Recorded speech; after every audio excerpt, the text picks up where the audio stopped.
Assalamualaikum, selamat pagi, salam ceria, salam sehobi. Seperti biasa, salam cerit-cerit. Oke, hari ini kita memikat tapi baru beberapa baru beberapa ketika hujan mulai turun. Tapi tak apalah. Kita ada hasil juga di seberang sana ya. Seberang sana kita ada pasang dua jebak ya, dua pikat, dua jebak. Oke, kita zoom di situ ya, inilah. Ini pokoknya ya. Nanti kita ke sana. Pokok.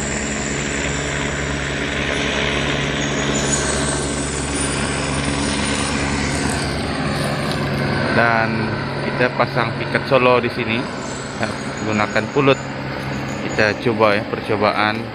Boleh juga, tapi agak agak malang. Cuaca sudah nak hujan. Ada kapal limpas ya.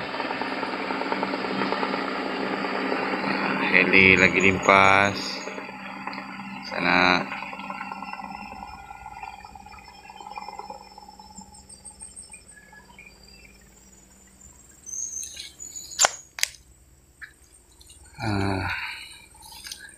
Kita tes ni ya, pengganti si udang. Si udang dah berpindah tuan, jadi kita tak ada solo yang utama sekarang. Kita cuba-cuba lah. Kita cuba-cuba. Tapi malangnya cuaca pula tak mengizinkan.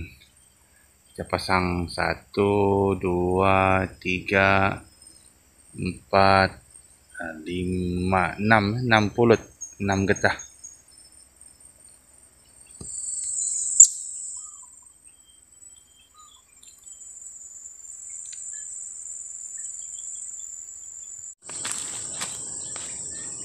Oke, ini pulut ya. Ini getah saya lah. Ada yang bertanya macam mana nak pasang. Oke, kita bagi sedikit demo lah. Oke, ini kayu ataupun ranting ataupun dahan ya. Jadi kita akan pasang seperti ini. Kita akan gulung ataupun lilit ya. Dalam bahasa kami melilit. Ini kita lilit seperti ini. Oke, nah kita agak-agak lah ketebalannya, kemudian panjangnya ya, kita agak-agak lah seperti seperti mana kita inginkan. Oke, ini dah siap ya, dah siap satu. Oke, kemudian bila dah siap kita akan pasang seperti yang di sana lah, seperti yang di sana. Dan kita bila dah selesai nak simpan macam mana, nak ambil macam mana. Oke, yang ni kita akan buat macam ni saja. Kita dah boleh ambil dia getah. Ni jenis yang boleh pakai semula ya. Dia bentuknya nanti akan seperti ini bila dah kita buka. Oke, kita akan buka yang lain lagi. Yang ni cuma demo ya. Oke, yang ni kita pasang tadi, agak melekat ya.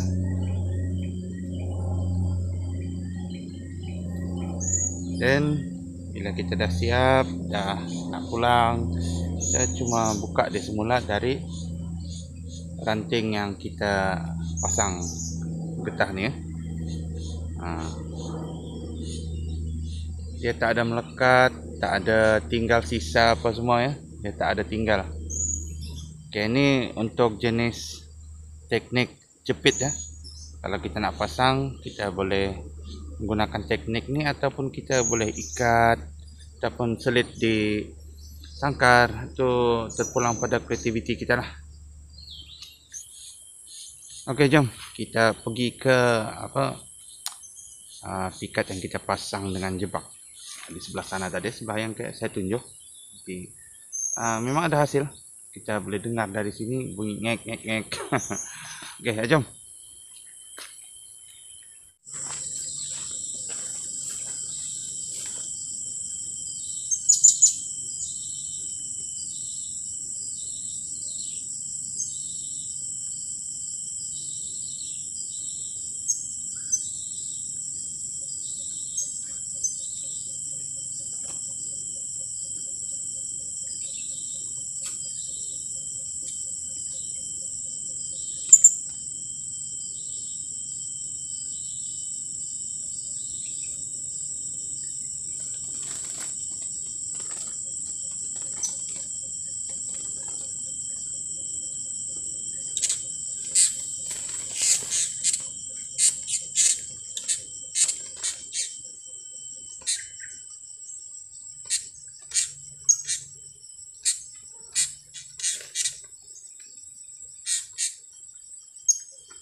Satu itu lagi di atas.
Oke, inilah pikat yang kita pasang ya.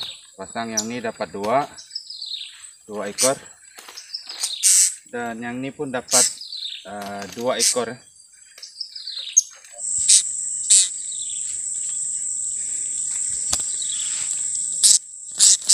Oke, ini dapat dua ekor. Pikat kita yang masih lagi baru-baru lah.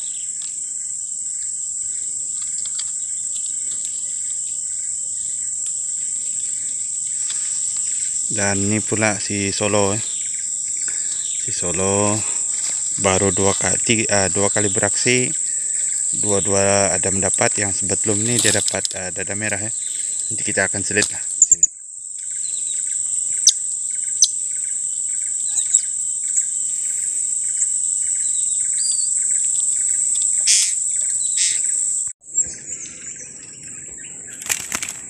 Alhamdulillah ya teman-teman, alhamdulillah walaupun kita datang lewat cuaca baru nak bagus, kita tapau juga seekor ya. Tapau seekor dada merah, si manis, mahkota birunya besar. Oke, kita lama tak gunakan Solo, saya gunakan tangga nih.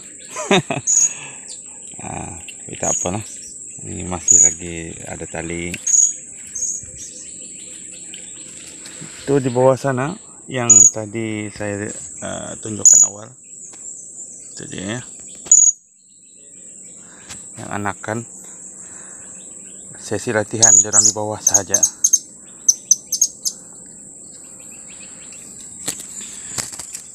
Oke, ini dia ya, manis-manis.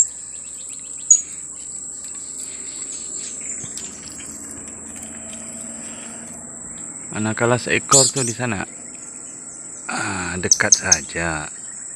Oke, kita training ya, latihan dorang nih, latihan Solo.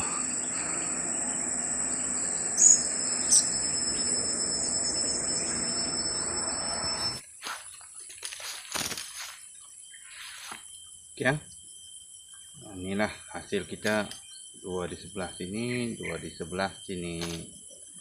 Oke, sebelum kita berangkat balik ya, kita dah turunkan pikat. Cuaca dah cerah pula, alamak. Tapi tak apalah, mungkin hanya itu saja kan, hanya itu sajalah kita punya rezeki hari ini.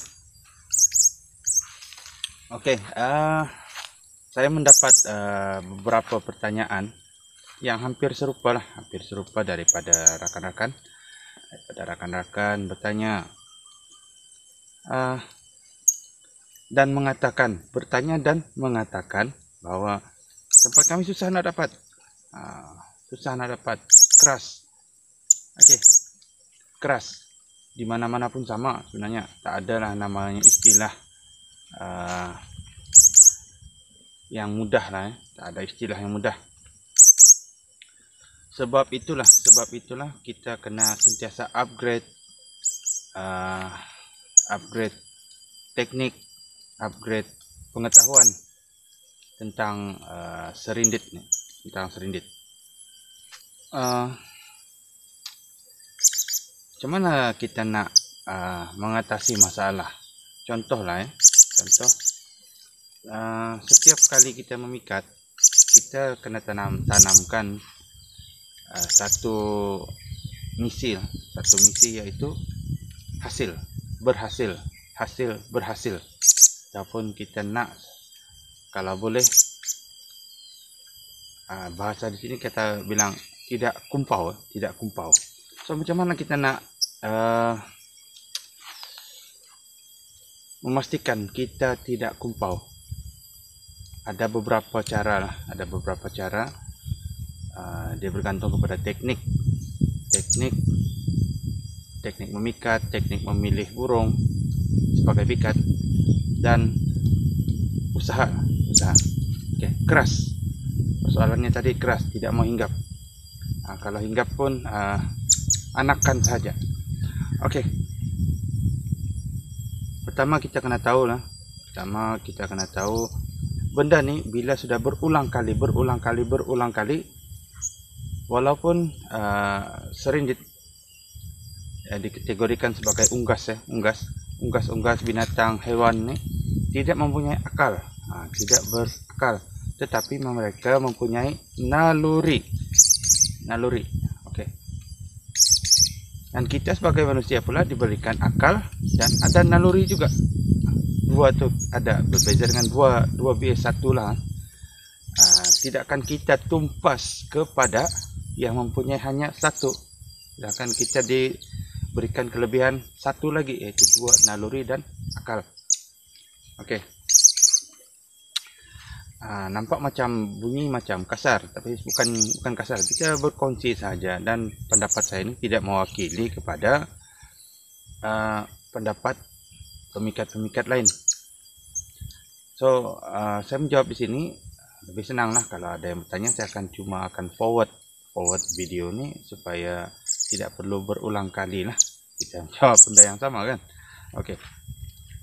Contoh, kalau kita ada kucing di rumah ataupun anjing lah, kucing atau anjing di rumah, bila kita bagi dia makan, belum sampai waktu makan, contohlah kita biasa bagi dia makan jam 9. Contoh jam 9. Sebelum jam 9 dia akan datang di situ, sebab dia tahu itu waktu untuk makan. Tak perlulah kita panggil. Mula-mula kita akan panggil dari kebiasaan. Dia sudah tahu benda tu, panggilan pada waktu itu adalah waktu makan. Dan ini sudah dikaji, kita boleh search sudah di Google apa dan semua. Mereka mempunyai daya ingat yang bagus, naluri ataupun boleh di search lah, senang kan. Tidak, contoh jam 9, sebelum sempat kita nak panggil dia dah ada standby tunggu. Macam itulah haiwan ataupun unggas ni kan. Dia bila sudah lama ataupun berulang-ulang, dia akan tahu, dia akan cuba mengelak kalau ianya bahaya, dan kalau ianya bermanfaat baginya, belum sampai waktu pun dia dah datang. Itu kita kena alert lah. Di situ tadi poinnya. Kalau yang keras, contoh yang keras, kalau asik di situ saja kita pergi tanpa berselang-seli, ataupun kita datang orang lain, kita tak datang, kita absent, tapi orang lain datang. Okey, dia akan sense juga, sama juga. So bukanlah kita nak kata tak perlu bergantung kepada pikat, tapi pikat itu perantara, dan dia perlu dibantu. Pikat ni perlu dibantu supaya kita berhasil. dia ada tugas dia sendiri. Dan kita ada tugas kita sendiri. So, bila kita fusion, combine ataupun kerjasama, hasilnya mungkin akan lebih baik ataupun lebih mantap lah, dan baik dan lebih mantap lah. Contoh, kita biasa gunakan jebak. Saya pun pengguna jebak. Saya juga pengguna getah ataupun pulut. Bila kita gunakan jebak, dia datang. Tapi walaupun ada makanan di dalam, dia tak akan masuk. Jalan-jalan di luar. Cuma kita kata, keras. Keras mana? Dia dah datang. Tapi kita yang gagal. Tidak berhasil. Burung dah berhasil. Dia dah mendaratkan. Kemudian dah jalan-jalan di atas jebak, di pintu jebak. Cuma dia tak masuk. Dia tak masuk. So, alternatif kita. Adakah niat kita lah. Niat kita, adakah kita nak berhasil ataupun kita nak kumpau lah. Senang. Kita saja. Kita yang menentukan. Nak kumpau, nak berhasil. Nak kumpau berdarah, teruskan. Nak merasa hasil, ubah. Ubah macam mana? Itu terpulang pada kreativiti. Saya tak boleh nak.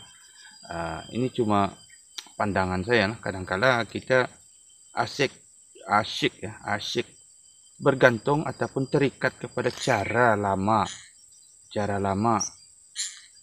yang sudah biasa, cara yang sudah diketahui oleh serindit ni. So, adakala kita kena dahului dia, dan adakala kita kena belakangkan cara kita. Kenapa? Dia sudah mungkin benda di belakang tu dia dah terlupa. Ataupun benda yang di hadapan tu dia belum tahu. Ini dua teknik ni kita kena seimbangkan. Contoh, kalau dia tak nak masuk ke dalam jebak, tapi kita nak berhasil, gunalah pulut sikit saja pun tak apalah. Panjang ni ke, simpanlah di kayunya tu. Orang kata tipu, macam mana boleh dikatakan menipu, curang. Itu kata-kata yang tidak berasas. Contoh lah kan, penggunaan jebak ni pun satu penipuan, menipu burung. Tapi kita tak berhasil menipu dengan cara tu, kita kena ubah cara menipu yang lain. Itulah sebenarnya kunci kepada sukses kita lah. Kita tak nak ditipu, kita kena menipu. Bukan saya mengajak orang menipu, tapi tidak. Bukan itu memikat sebenarnya lebih kepada menipu. Sama juga macam memancing. Kita tipu dia dengan mata pancing, dengan umpan. Dengan teknik-teknik pun sama juga menipu sebenarnya. Menipu ikan. Sekarang kita menipu serindit. Macam tu ya.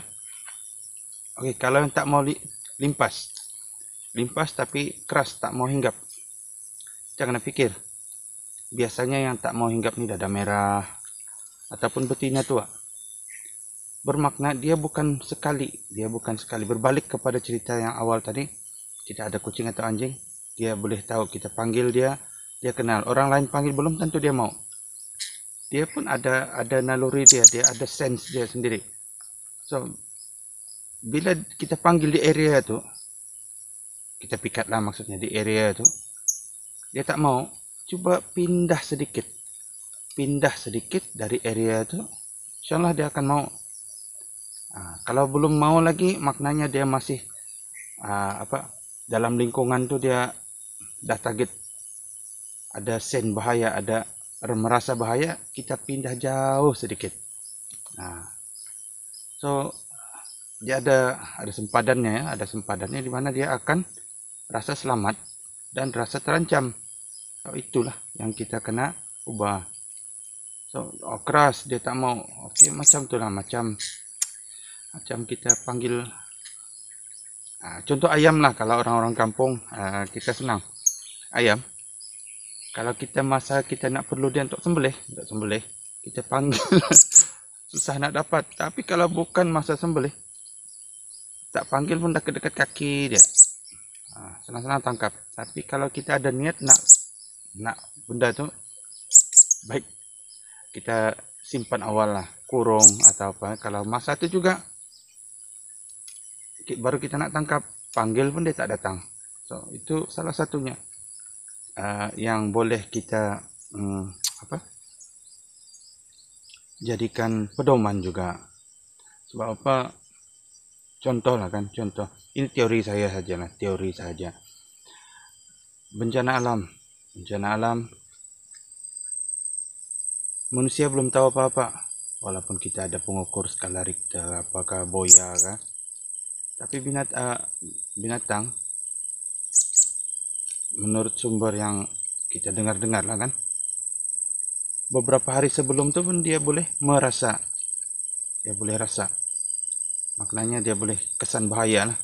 So benda-benda begini kita boleh ambil iktibar juga, yang mana walaupun dia tiada akal, tapi dia ada diberikan kelebihan seperti mengesan bahaya apa semua itu kan. So kita kena ubahlah cara kita, tak perlu bergantung kepada kita nak yang power, yang kuat, tapi kita sendiri malas untuk mempelajari, mengubah baik daripada segi teknik ataupun usaha. So itu antara penjelasan yang boleh saya bagi lah. Saya tak boleh nak jawab satu. Kalau ada masa nanti terlintas di fikiran, teringat masa tengah memikat ke apakah, baru saya akan cuba explain lah. Tapi semua tu berdasarkan ataupun hanyalah daripada pengamatan saya sendiri, tidak melibatkan, tidak membabitkan pendapat orang lain. Lain cara dia untuk mentafsir, lain cara dia untuk menjelaskan, dan lain cara dia untuk meramalkan keadaan yang sudah berlaku ataupun belum berlaku. Maksudnya kesimpulannya, kita kena belajar daripada sejarah dan kena maju mengikut peredaran masa. Kita tak boleh bergantung kepada sejarah sehingga mengabaikan benda baru. Dan kita tidak juga terlalu mengagungkan yang baru sehingga meninggalkan benda yang lama. So kita kena combine. Kita kena combine. Sebab itulah saya lebih suka berkongsi pendapat, berkongsi pengalaman dengan rakan-rakan, sifu-sifu, master-master. Di mana bagi saya pengalaman tu jika digabung, mana yang kita suka, mana yang kita rasa nak cuba, dan bila kita dah cuba ianya berkesan, so kita kekalkan, kita ambil sebagai ilmu kita lah. Okey, melalut panjang. Nampak macam cerah, tapi sekarang renyai. Kawasan ni berhampiran dengan pergunungan, bukit-bukit. Bukit ada kawasan air terjun di sebelah. So bila-bila masa pun dia boleh hujan. Okey, sehingga bertemu di lain masa di episod yang akan datang dengan kegiatan kita ini, kegiatan memikat burung, dan kalau ada masa, kalau saya boleh jawab persoalan dan soalan yang diajukan, insyaallah kita akan bertemu di lain kali dengan jawab soalan serta aksi yang lebih menarik. Okey, seperti biasa, salam ceria, salam hormat, salam cerit.